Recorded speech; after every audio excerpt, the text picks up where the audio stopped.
الارتكاز ويحتفل بحسام الصادق. إجراء احترازي، الصادق في الاحتياط ممكن يكون واحد من الحلول، واحد من الأسماء التي تلعب دقائق في الشوط الثاني، لأن هذه مباراة خروج مغلوب. مباراة خروج مغلوب معناه انه في سيناريوهات عديده مطروحه في هذه المواجهه، ممكن المباراه تمشي للشوطين الاضافيين وممكن تمتد حتى لركلات الترجيح، لكن ننتظر 90 دقيقه كيف سيدبر محمد وابي باي خيار تكتيكي. هل سيندفع مع البدايات؟ هل يكون حذر مع الدقائق الاولى؟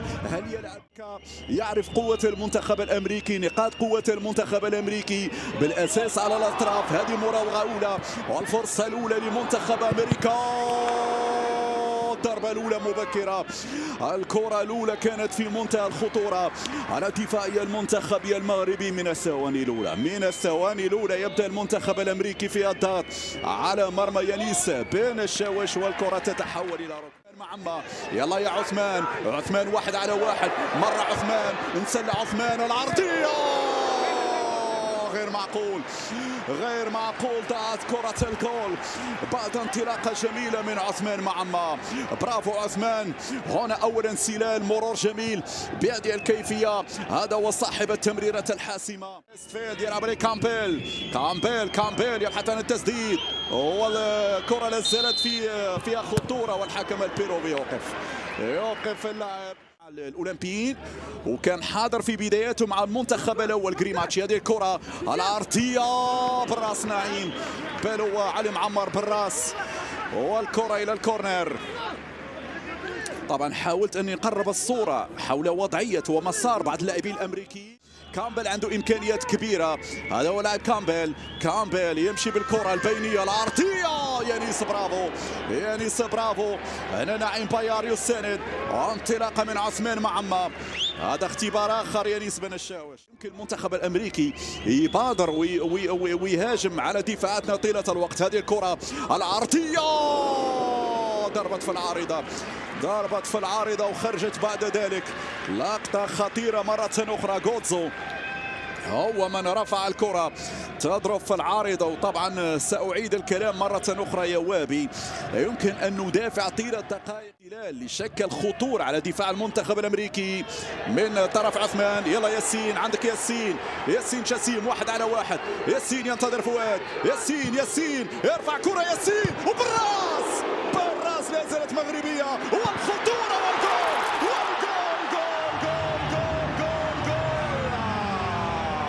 ياسين السابري، نعم يأس الشباك الأمريكية مع فؤاد السواني.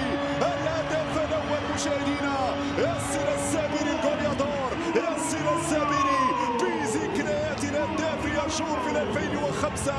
هنا يأتي الجديد بهجمة وبانطلاقة من الدرب الأيسر، فعل ياسين السابري ينافس الكبار في هذا المونديال على لقب الهداف. هنا الفرحة الأولى، هنا الضربة الأولى، هنا الكرة الأولى في الشباك الأمريكية. جابها معمى، جابها والله جابها معمى، حطها بلمسة الفنانين الكبار.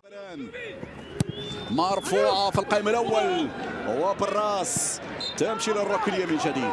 يعني دقائق الآن فيها اختبارات في الكرات الثابتة، دقائق يبحث عن الحل. من يراقب هناك؟ سعد الحداد، والكرة ترفع ستترك إلى ضربة مرمى. نعم يقول الحكم. الكرات الثابتة تلعب الركنية بسرعة،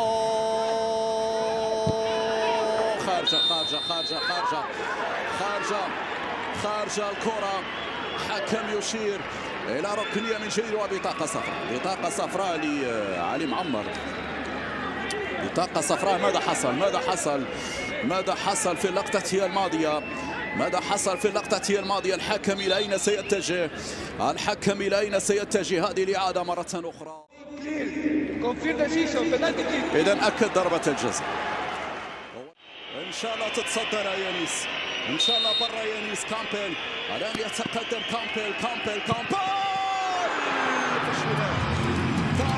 في الشباك. الوجهة كان صحيحة، لكن في نهاية المطاف هنا على اليسار يانيس بن الشاوش. 1-1. هدف جاء في وقت صعب صراحة، جدا.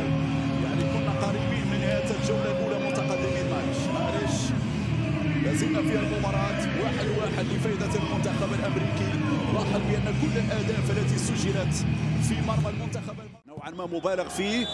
اعتمدنا على المرتدات، من كرة سجلنا هدف، ولكن كان تراجعنا واضح على مستوى الدفاع. إن شاء الله الأمور تتغير للأحسن خلال الشوط الثاني. هدف التعادل يبدو بأنه لا تغييرات من محمد وابي، هو نفسه مدرب مساعد للمدرب متروفيتش، وانطلاقه من الجهه اليسرى. هذه الكره العرضيه الراسيه بعد ذلك، ولكن الى خارج ارضيه الميدان. كريماتشي صاحب الراسيه بعد التمريره. غوتزو، هذا هو غوتزو. اصبح عندنا مشكل في الجدوبان من الاخطاء في منطقه الجزاء، لان مع الضغط ممكن توقع احتكاكات. هذه البينيه خطيره. برافو برافو برافو برافو يا بعوف. 10 على 10 يا بعوف. 10 على 10. تدخل بامتياز من المدافع. سدد معمر سدد. لا زالت مغربيه. يلا يا شباب، يلا يا شباب، هذه فتراتكم، هذه دقائقكم. هذه العرضيه إلى الركنية. نعم، يتدخل نوريس. الركنية تأتي للمنتخب المغربي. الإعادة. هذا الزواني هنا بين أخذ ورد. تحولت سريعة مغربية. عثمان عثمان عبر. الله على المرور. البينية ممتازة ياسر، ولكن الأسرع كان المدافع. هنا ساقطة داخل منطقة الجزاء. نعم، هنا ترفع داخل المنطقة.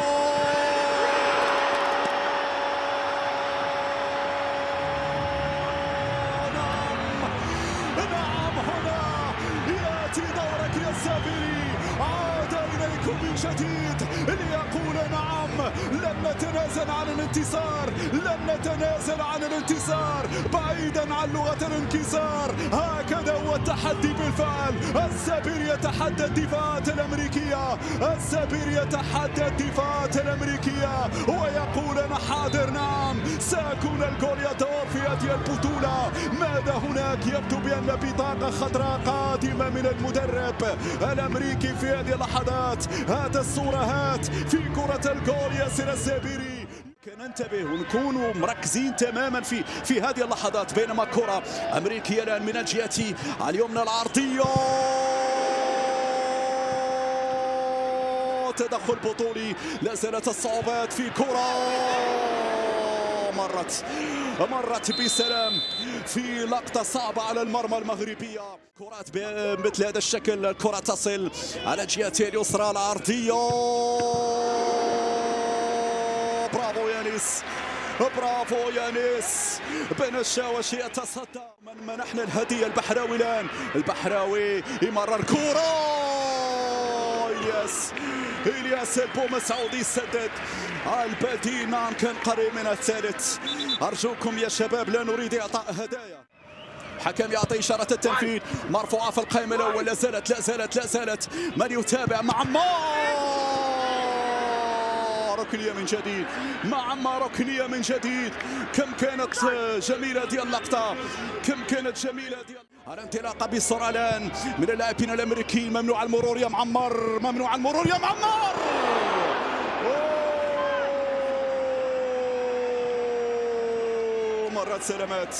مرت سلامات. كيف تركتم؟ نعم، كيف تركتم برنال وحده. مغربية. خرج كرة فؤاد الزواني للأمام. إلياس يطلبها. امشي يا إلياس. غير معقول يا إلياس. لا زالت مغربية.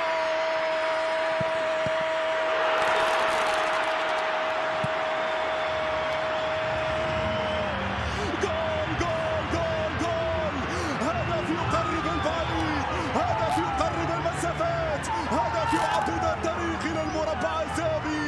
ياسين جسيم فعلا. هذا هو التحدي المغربي، هذا هو الإصرار المغربي. لا مستحيل مع المغربي. هكذا التحدي للمغاربة. دخلوا التحدي فكانوا في الموعد. من هنا البداية، ومن هنا أصل الرواية في حكاية الجول الثالث. هنا الإصرار يا إلياس. امشي إلياس، يتحدى إلياس، حطها إلياس، وجول.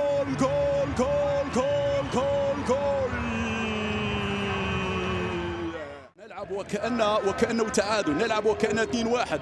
هذه مرفوعة داخل منطقة الجزاء الرأسية. يانيس خذ وقتك، يانيس خذ وقتك. يرسل للأمام داخل منطقة الجزاء، خطيرة. يانيس يا بطل، يانيس يا كبير، يانيس يا بطل. إذن في هذه اللحظات نعم صافرة الختام والصافرة عن الوصول إلى نصف نهائي نعم كأس العالم. فعلى أسود الأطلس.